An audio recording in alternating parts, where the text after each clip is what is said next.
सुबह का समय था। हरियालीपुर गांव में सूरज उगने के साथ ही लोग अपने अपने काम में लग जाते थे।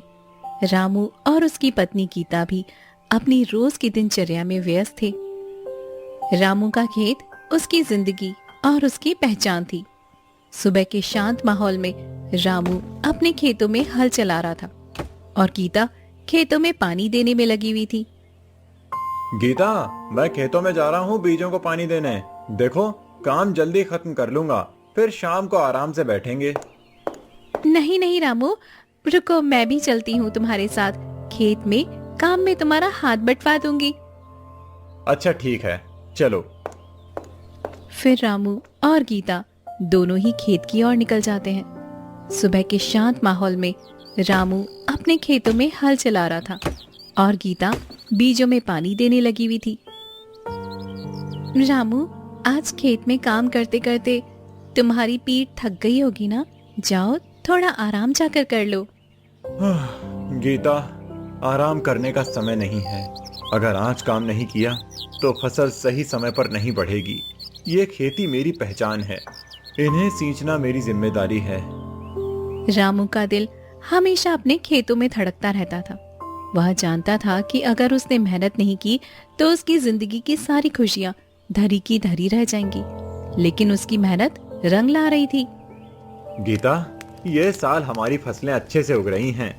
मुझे उम्मीद है कि इस बार हमें अच्छा मुनाफा होगा। हाँ रामू, मुनाफा तो होगा ही। तुम इतनी मेहनत जो करते हो, यही सबसे बड़ी बात है। हमारी फसल भी उसी मेहनत का परिणाम है और इसी मेहनत से तुमने हमारी जिंदगी बदली है।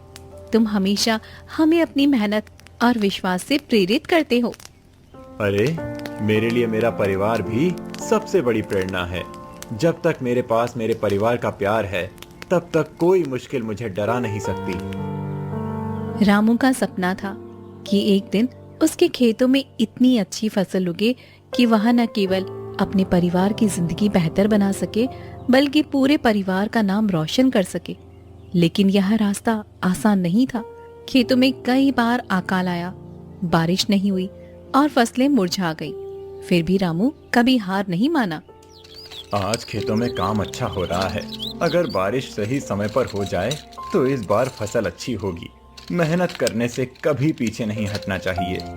रामू और गीता की जिंदगी बहुत सरल थी, लेकिन उनकी मेहनत ही उनकी सबसे बड़ी संपत्ति थी। घर के पास बबलू की पढ़ाई खत्म हो चुकी थी और अब वह शहर से वापस लौट रहा था। रामू, बबलू का आज शहर से वापस आने का दिन है। मैंने उसकी पसंदीदा खीर बना दी है। उसे कितनी खुशी होगी। हमारे पास क्या नया होगा? अब तो उसकी पढ़ाई भी पूरी हो चुकी है। हाँ गीता, बबलू ने बहुत मेहनत की है। उसकी पढ़ाई पूरी हो गई है। अब उसे किसी अच्छे काम में लग जाना चाहिए। लेकिन वो क्या करेगा, यही सोचकर मन थोड़ा घबराया भी है। शहर में बहुत कुछ बदल चुका होगा। उसे वहां की जिंदगी में जगह बनानी होगी। तुम फिक्र मत करो रामू जी, वह अच्छा करेगा। बबलू ने हमेशा अच्छे अंक ही लाए हैं। हमें उसकी मेहनत पर विश्वास है और अगर उसने वापस आने का मन बनाया है तो वह यहाँ भी कुछ नया ही करेगा। तुम ठीक कहती हो गीता। बबलू अब बड़ा हो गया है। अब वो हमें वो जिंदगी दिखाएगा जिसका सपना हमने उसे हमेशा से दिखाया था। बबलू के वापसी का दिन था और सुबह होते ही रामू और गीता अपने घर के बाहर खड़े होकर बबलू का इंतजार कर रहे होते हैं। बबलू का चेहरा थोड़ा अलग था। उसने शहर से लौटने के बाद बहुत कुछ सीखा था और उसकी आंखों में एक नई उम्मीद थी। नमस्ते मम्मी पापा, छुट्टियों में घर आया हूँ। बहुत दिन हो गए थे आप दोनों से ना मिले। शहर की जिंदगी ने तो बहुत सिखाया, लेकिन सबसे अच्छा यहाँ वापस आकर ही लग रहा है। हाँ बबलू बेटा, बहुत समय बाद तुझे देख रहे हैं। तेरे बिना घर सूना सूना लगता था। तू तो अब बड़ा हो गया है। तेरे चेहरे पर एक नई रोशनी दिख रही है। बेटा, तुझे देखकर दिल को सुकून मिल रहा है। मैंने तेरे लिए वो खीर बनाई है जो तुम्हें हमेशा पसंद थी। जल्दी से खा लो ताकि तुम्हारी ताकत फिर से लौट आए। अरे वाह मम्मी, ये खीर तो आपने बिल्कुल पहले जैसी ही बनाई है। बबलू के आने से घर में खुशी का माहौल था। वह हमेशा अपने माता पिता की मदद करता था और इस बार भी उसने सोच लिया था कि वह छुट्टियों में गांव के कामों में हाथ बटाएगा। बबलू, तुम तो बहुत ही बड़े आदमी बन गए हो बेटा। अब तो हमें तुमसे बहुत उम्मीदें हैं। मम्मी, मुझे आप दोनों की मेहनत का पूरा एहसास है। शहर में मैंने बहुत कुछ सीखा और अब मैं आपके साथ मिलकर गांव में बदलाव लाना चाहता हूँ। वहाँ की नई तकनीकों और तरीकों से हम अपनी खेती को और बेहतर बना सकते हैं। मैंने सोचा है कि मैं यहाँ कुछ नया करूँगा। तो बता बबलू, बहुत दिनों बाद आया है, क्या सिखाया तुझे शहर ने? पिताजी, शहर में बहुत कुछ सीखा है, खासकर खेती के बारे में। अब मुझे लगता है कि यहाँ भी कुछ बदलाव की जरूरत है। पुराने तरीके अब काम नहीं आएंगे। अगर हम नई तकनीकों का इस्तेमाल करें तो किसानों की मुश्किलें दूर हो सकती हैं। बबलू, तुमने जो सोचा है वो बहुत सही है, लेकिन तुम तो जानते हो ना कि हमारे यहाँ किसान नए तरीकों से डरते हैं। उनकी सोच इतनी जल्दी नहीं बदल सकती। इन्हें समझाना होगा और ये आसान काम नहीं है। पिताजी, मैं जानता हूँ कि ये आसान नहीं होगा, लेकिन अगर मुझे उनके साथ समय बिताने का मौका मिलेगा तो मैं उन्हें समझा पाऊंगा। मैं कुछ नए तरीकों के बारे में बताऊंगा जो फायदेमंद हो सकती है। देखो बेटा, हमारे पास तो सीमित संसाधन हैं। अगर तुम ये सोच रहे हो कि हमारे खेतों में नई चीजें लागू करोगे तो इसका असर होगा, पर गांव वालों को समझाना आसान नहीं होगा। वे पुराने तरीके अपनाते हैं और उन्हें लगता है कि यही तरीका सही है। तभी कुछ दिन बाद गांव में एक अजनबी आदमी आया। वह आदमी न तो गांव का था और न ही उसने किसी से पहले बात की थी। उसकी आंखों में कुछ खुफिया था और वह हर घर में जाकर एक कागज दिखाता। वह रामू के पास भी आया। नमस्ते रामू जी, क्या आप ही रामू जी हैं? हाँ, मैं रामू हूँ। आप कौन हैं और क्या काम है? रामू जी, मैं सरकार से आया हूँ। आपके पास 5 एकड़ जमीन है। मुझे जमीन के अधिग्रहण के लिए सरकार से मंजूरी मिल गई है। अब इस जमीन पर एक बड़ा प्रोजेक्ट बनने जा रहा है। क्या? हमारी जमीन पर प्रोजेक्ट? हम जमीन बेचने के बारे में नहीं सोच रहे हैं। नहीं रामू जी, आपको जमीन नहीं बेचनी पड़ेगी। इसके बदले सरकार आपको एक अच्छा मुआवजा देगी। इससे आपके जीवन स्तर में सुधार आएगा। मुझे नहीं लगता कि हमें जमीन बेचनी चाहिए। ये हमारे लिए बहुत जरूरी है। रामू को यह प्रस्ताव सस्ता और धोखेधड़ी जैसा लगा, लेकिन वह जानता था कि इस मामले पर सोचना जरूरी था। उसने सोचा कि वह इस मुद्दे पर अपने मित्र सुरेश से बात करेगा। रामू सुरेश के पास गया। सुरेश पंचायती सदस्य था और गांव के मामलों में उसकी गहरी समझ थी। वह जानता था कि किस मामले में क्या करना चाहिए। रामू, तुम कब आए? बहुत दिन हो गए, तुम तो दिखते ही नहीं हो।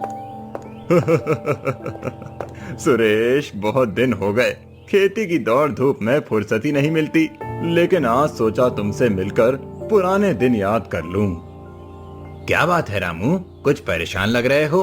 सब ठीक तो है ना?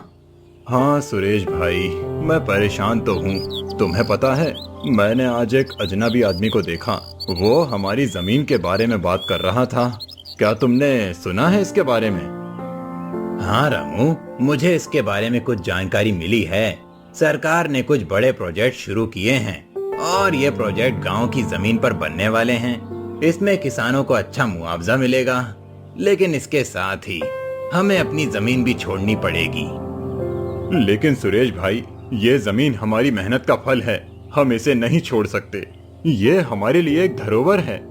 रामू, तुम्हारी बात सही है, लेकिन सोचो, अगर हमें ये मौका मिलता है तो हमारे जीवन स्तर में काफी सुधार हो सकता है और फिर तुम्हारी जमीन को खेती करने के बजाय कोई और उपयोग किया जाएगा तो तुम और तुम्हारे परिवार को फायदा होगा। सुरेश, ये तो बहुत बड़ी बात है, लेकिन मैं अपनी जमीन कैसे छोड़ सकता हूँ? ये जमीन मेरे पिता दादा की है। मैंने यहाँ खून पसीना बहाया है। क्या मैं सचमुच इसे छोड़ दूं?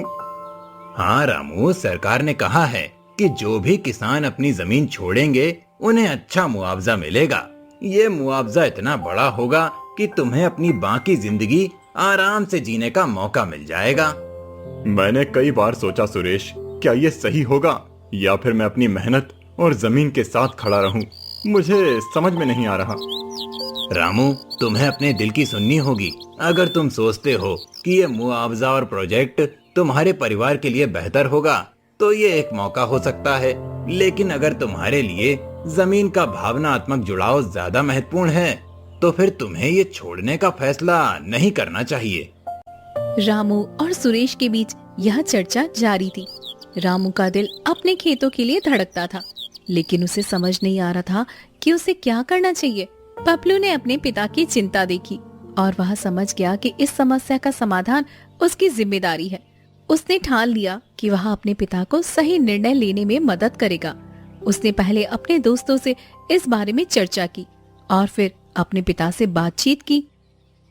पापा, मैंने सुना है कि सरकार ने हमारे गांव में बड़ा प्रोजेक्ट शुरू करने का फैसला किया है। इसमें किसानों को जमीन छोड़ने का प्रस्ताव दिया जा रहा है और इसके बदले मुआवजा भी मिलेगा। मुझे लगता है कि अगर हम ये प्रस्ताव स्वीकार करें तो हम खेती के नए तरीके भी अपना सकते हैं और हमारे पास बेहतर संसाधन भी होंगे। तुम्हारी बात सही है बबलू। सरकार ने जो हमें प्रस्ताव दिया है वो निश्चित रूप से हमें अच्छा मुआवजा देने की बात कर रही है, लेकिन मुझे अपनी जमीन छोड़ने का ख्याल बहुत कठिन लगता है। ये जमीन मेरी पहचान है, मेरे पूर्वजों की मेहनत की निशानी है। मैं इसे कैसे बेच सकता हूँ? पापा, मैं समझता हूँ कि आप क्या सोच रहे हैं, लेकिन हमें इस फैसले पर ध्यान से विचार करना होगा। हमें देखना होगा कि क्या ये हमें लंबी अवधि में लाभ पहुँचाएगा। लेकिन बबलू, तुम समझ नहीं रहे हो, ये जमीन हमारी है, हम इसे नहीं छोड़ सकते। रामू, बबलू की बातों पर ध्यान दो। अगर यह योजना सच में हमारे खेतों के लिए फायदेमंद है तो हमें इसका समर्थन करना चाहिए। गीता, मुझे डर है कि कहीं हमारी जिंदगी और कठिन न हो जाए। ये बदलाव हमसे कई सवाल पूछेगा और हमें उन्हें जवाब देने होंगे। लेकिन अगर हम नहीं बदलेंगे तो हमारे गांव में और हमारी जिंदगी में कभी भी सुधार नहीं होगा। हमें अपनी मेहनत के साथ बदलाव को भी अपनाना होगा। पापा, हम खेती भी कर सकते हैं और यदि हमें मुआवजा मिलता है तो हम नए तरीके से खेती को बेहतर बना सकते हैं। मुझे लगता है कि हमें इस प्रस्ताव को स्वीकार करना चाहिए। रामू, यह समय बदलाव का है। हमें हर पहलू विचार करना होगा, लेकिन याद रखो, चाहे हम कोई भी निर्णय ले, हमारे परिवार का समर्थन एक दूसरे के साथ है। रामू ने अपने बेटे की बातों को गंभीरता से सुना। वह जानता था कि मोहन ने हमेशा नए तरीके और नई सोच के साथ खेती की बातें की है, लेकिन अब जो प्रस्ताव आया था वह उसे और उसके परिवार को एक बड़े फैसले पर खड़ा कर रहा था। तुम लोग सही कह रहे हो बबलू। गीता, आजकल खेती की हालत पहले जैसी नहीं रही। बहुत सी समस्याएं हैं, पानी की कमी, फसल का कम दाम और बहुत कुछ। मुआवजा लेकर हम अपनी जमीन का सही उपयोग कर सकते हैं। अगर हम ये प्रस्ताव स्वीकार करते हैं तो हमारे पास नए तरीके अपनाने का अवसर होगा। बिल्कुल पापा, हम नई तकनीकों का इस्तेमाल कर सकते हैं, जैसे कि ऑर्गेनिक खेती, ड्रिप एरिएशन और नई मशीनरी। इससे हमारी फसलें बेहतर होंगी और हमारी कमाई भी बढ़ेगी। इसके साथ ही मुआवजे से जो धन मिलेगा उससे हम और भी ज्यादा विकास कर सकते हैं। रामू ने सिर झुकाकर अपने बेटे की बातें सुनी। उसने महसूस किया कि मोहन का दृष्टिकोण सही है। पुराने तरीके से खेती करते करते वह भी थक चुका था और अब उसे भी कुछ नया करने की आवश्यकता महसूस हो रही थी। तुम्हारी बातों ने मुझे सोचने पर मजबूर किया बबलू। शायद हमें इस प्रस्ताव को स्वीकार करना चाहिए। अगर हम सही तरीके से काम करें तो न सिर्फ हमारे पास मुआवजा होगा, बल्कि हम अपनी जमीन को बेहतर तरीके से इस्तेमाल कर सकते हैं। धन्यवाद पापा, मुझे यकीन है कि हम ये नया रास्ता अपनाकर अपनी खेती को और भी अधिक समृद्ध बना सकते हैं। रामू और उसकी पत्नी गीता के बीच विचार विमर्श चालू था। बबलू ने उन्हें यकीन दिलाया कि इस फैसले से उनका जीवन बेहतर हो सकता है। आखिरकार रामू ने तय किया कि वह इस प्रस्ताव पर विचार करेगा, लेकिन पूरी तरह से ध्यानपूर्वक। कुछ दिन बाद रामू ने अजनबी आदमी से मिलने का फैसला किया। वह आदमी फिर से रामू के घर पर आया।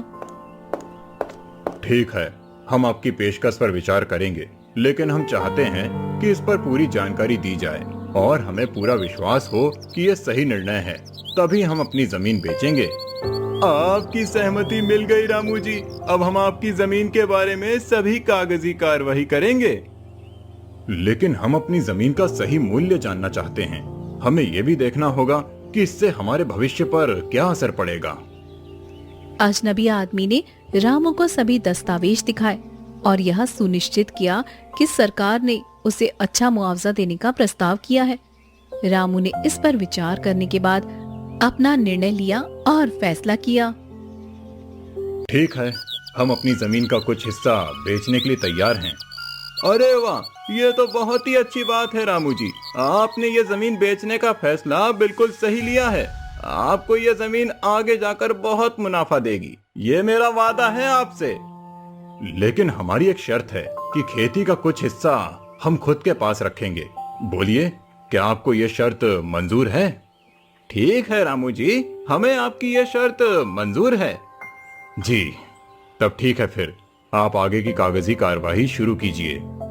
धन्यवाद रामू जी, आप इस फैसले से निश्चित रूप से फायदा उठाएंगे। ये सरकार की योजना है और आपको हर मदद मिलेगी। बिल्कुल, हम इस योजना के तहत लाभ उठाने के लिए तैयार हैं। हमें इस योजना से वाकई बहुत उम्मीदें हैं। इस निर्णय के बाद रामू और उसका परिवार एक नए तरीके से खेती करने लगे। उन्होंने गांव में एक नया ट्रैक्टर और अन्य कृषि यंत्रों का उपयोग शुरू कर दिया।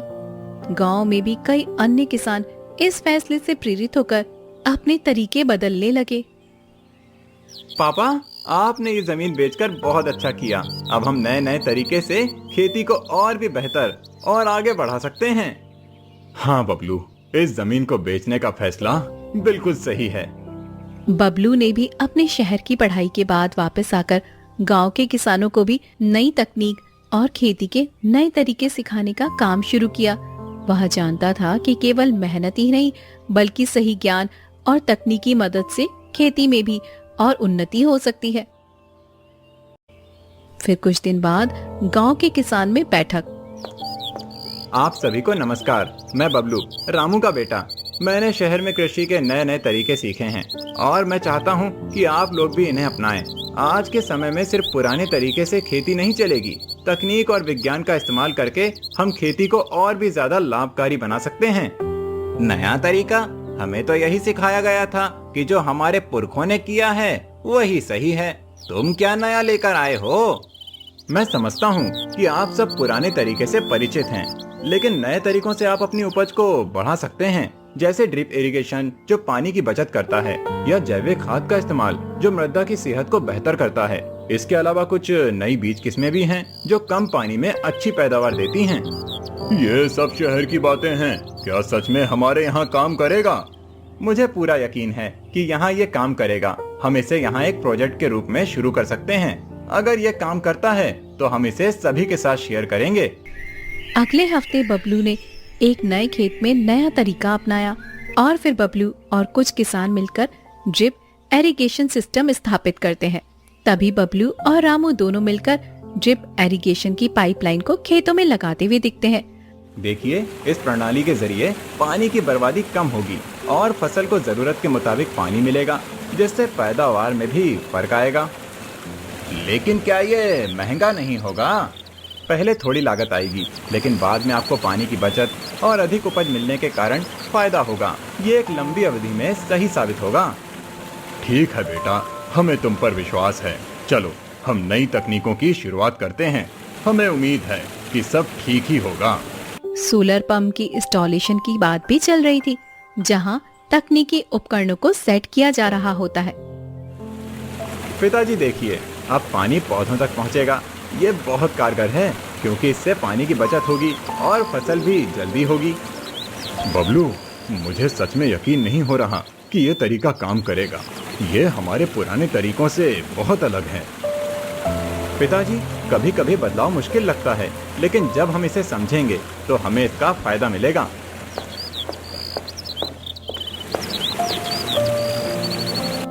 फिर जब कुछ समय बाद जब पहले प्रयोग की फसल हुई और सभी किसान खेतों में रोज की तरह काम कर रहे थे, तभी बबलू उत्साहित होकर वहां पर आता है। देखा, हमारी मेहनत रंग लाई। फसल पहले से बेहतर हुई है। हमें इस तकनीक को और फैलाना चाहिए। बबलू, तुमने सच में कुछ अच्छा किया है। तुमने हमारे गांव में बदलाव की शुरुआत की है। अब और किसान इस तकनीक को अपनाएंगे, ये निश्चित है। समय के साथ रामू और बबलू की मेहनत रंग लाई। खेतों में पानी की सही मात्रा पहुंचने लगी और फसलें पहले से बेहतर होने लगी। बबलू ने एक ट्रैक्टर भी लिया, जिससे खेतों की जुताई जल्दी और आसान हो गई। बबलू, अब मैं समझ रहा हूँ कि तुमने जो किया वो कितना अच्छा किया था। हमें मेहनत कम करनी पड़ रही है और हमारी फसलें भी अच्छी हो रही हैं। सच में बबलू, तुमने हमारी जिंदगी बदल दी। अब हम पहले से ज्यादा खुश हैं। धन्यवाद मम्मी पापा, ये सब आपकी मेहनत और विश्वास की वजह से है। गांव के किसान अब ड्रिप एरिगेशन, सोलर पंप और ट्रैक्टर का उपयोग कर रहे होते हैं और गांव अब खुशहाल और समृद्ध नजर आ रहा था। रामू भाई, तुमने और बबलू ने बहुत अच्छा काम किया। अब हम नई तकनीकों का उपयोग कर रहे हैं। हमें इससे फायदा हो रहा है। धन्यवाद। हम सब मिलकर इस बदलाव को अपनाने के लिए तैयार हैं। ये सब बबलू के विचारों और मेहनत का परिणाम है। सच में हमारी फसलें अब पहले से कहीं बेहतर हैं। यह बदलाव सच में बबलू के कारण आया है। हम सबका भविष्य भी अब उज्जवल है।